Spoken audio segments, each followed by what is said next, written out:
Welcome, leaders, teams, and those ready to take charge of their energy. It's Kelly Buboltz, your guide in workforce energy management. Burnout is not just a buzzword, it's a symptom of deeper root cause stressors. We're here to stop waiting for the change and start leading it. It's time to reclaim our energy and lead our days with intention and purpose.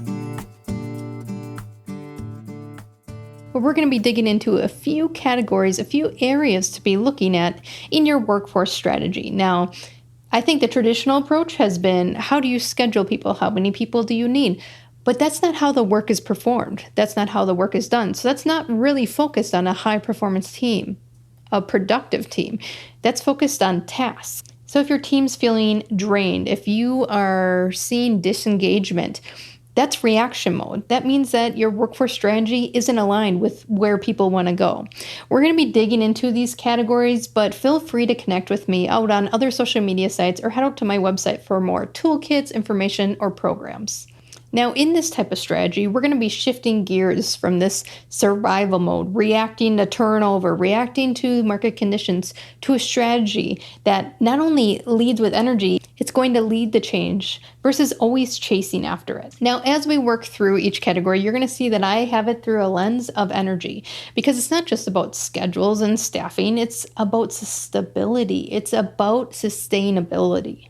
Why we come from that lens is because the balance between productivity and engagement and well-being can amplify results. It can create new things you never imagined. It's not just about task completion. It's about how people feel about your work culture, how people interact within your organizations. Are you feeding the energy or are you draining it? Let's review the model for a moment. Workforce energy management isn't about doing more. It's about showing up differently for yourself and for your team.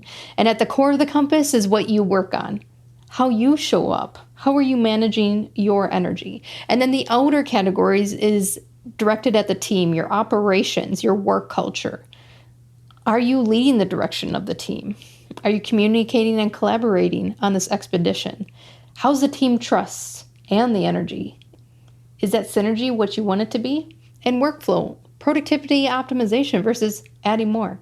Let's dig into these categories as we go through the tutorial, and this will begin to guide you on some steps. Now, when I build out workforce energy management programs with you, you might be in one category more than the other. Every client's a little different. Some need major overhauls in their workflow, and that's causing the dysfunction. That's draining most of the energy. Everyone actually gets along pretty nicely.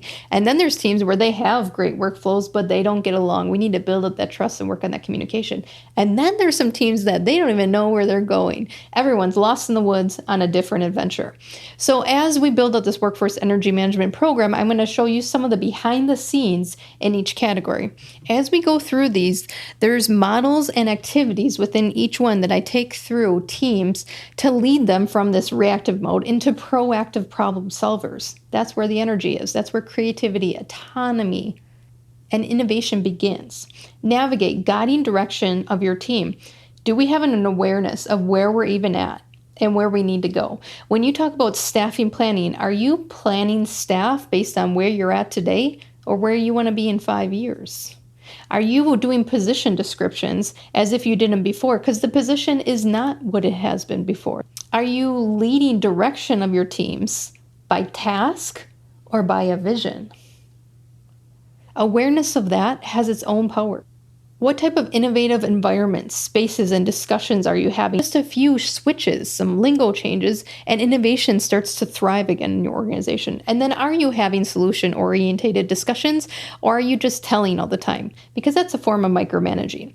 We work on a lot of this section with the leaders. Are we all aligned on this journey? And that's how you create adaptive and agile teams. So that's navigate. Are we all aligned in the same direction? Now let's move on to expedition. We all know when you're on a journey, when you're in an adventure, it matters who's on the journey with you. It matters how you're communicating and collaborating. I've been on adventures where it's been a complete disaster, and it was because the people I was around, the poor communication, and the dysfunctional pass-offs. And then I've been on adventures, same circumstances or even worse, and it was a delight. We conquered the hurdles, and we made it to the end. But we did it together. We communicated. We worked functionally with one another, and we had enough understanding of each other's work styles to thrive in the chaos. That's the difference of the expedition. So how are we collaborating? Are you having healthy discussion? And by that, I mean, are you welcoming conflict in a healthy way, or do you avoid it?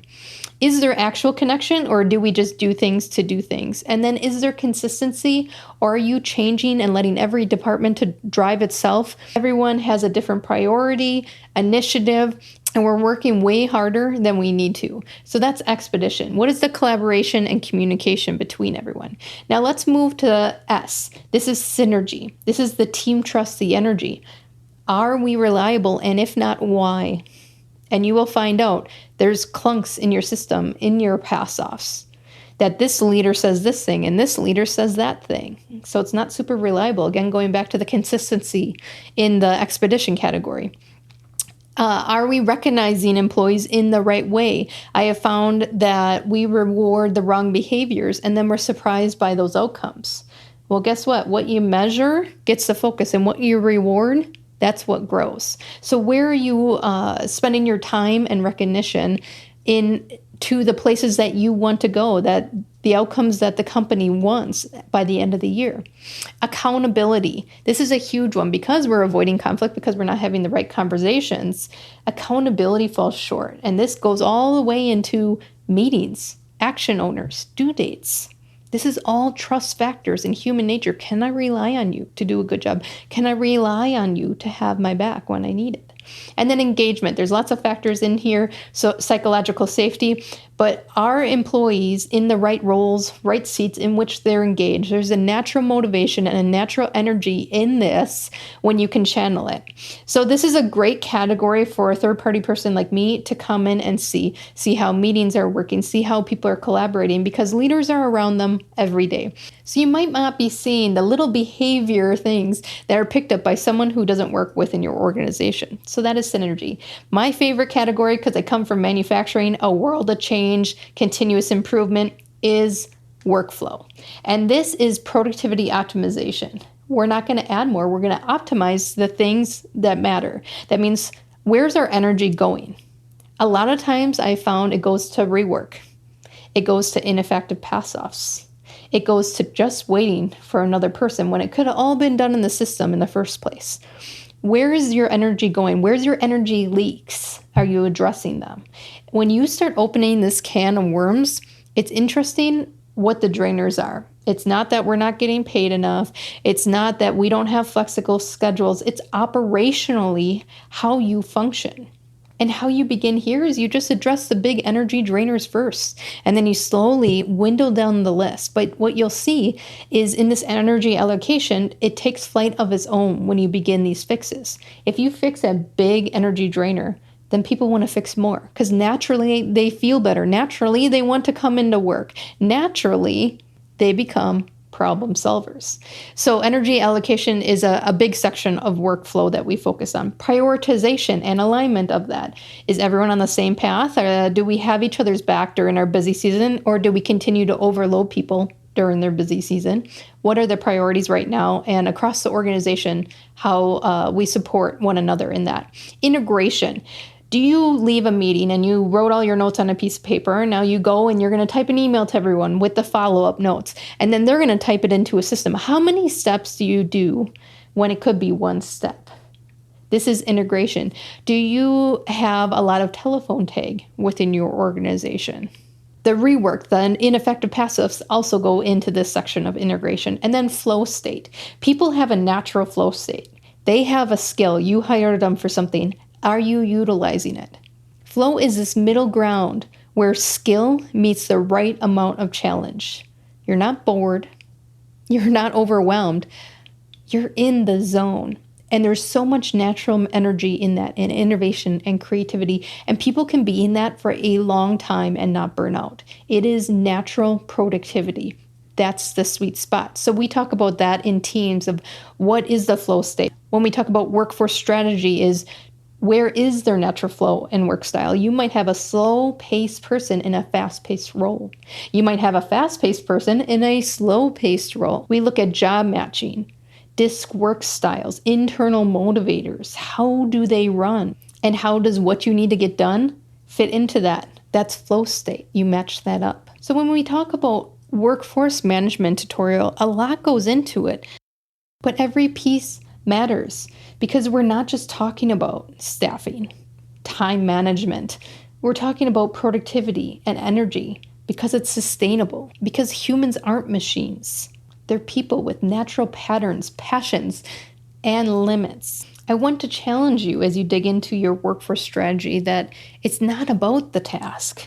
What if energy wasn't just drained throughout the workday, but protected and designed? What if teams didn't need to be rescued because they were equipped? Workforce energy management is your trail map. The strategy is the workforce. This is your compass and sense of direction on a way forward. Let's connect to see what a workforce energy management program looks like for your organization. Today's step matters. It's in the micro moments that real change begins. Managing your energy isn't about shame, blame, or disrupting your lifestyle. It's about the small, intentional choices to reclaim that natural energy. If this episode hit the mark for you, share with others. This journey doesn't have to be lost and lonely, but exciting and full of new paths. See you back here to continue the adventure.